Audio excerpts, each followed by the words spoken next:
So, question.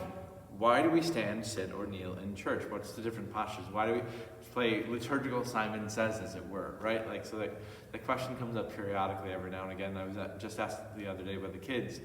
And each of those postures does different things. So, if you think about it, we stand when we're proclaiming something. So, we stand at the creed, we stand when we're praying petitions, we stand when we are asking God for mercy, and we're at the very beginning of the Mass as we stand together as a congregation. The other time that we stand is at the Alleluia and at the Gospel. And it's the sense of, here comes the judge, like Jesus is being made present to us in that way. Now it's not the same as the Eucharist, so we're not kneeling in adoration, but it is the sense of, here is Jesus being made present through his word. I was thinking about an older man, one of my former parishioners, who would listen to the voicemails of his dead friends and just to make them present to him again. So we listen to Jesus, who is alive, his word spoken to us in the Gospels, and makes him present because of his word. His word is being spoken, brought to us 2,000 years later.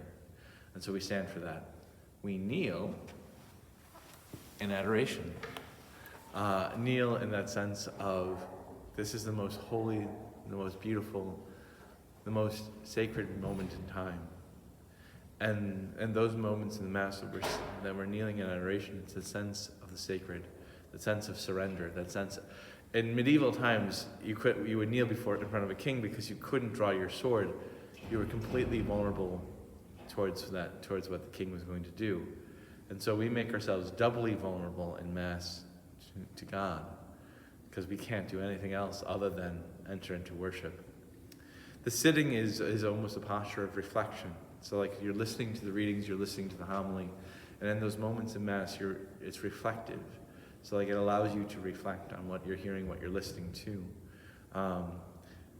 And so those three postures, standing, kneeling, sitting, are all reflective of the moments of Mass that we're going through.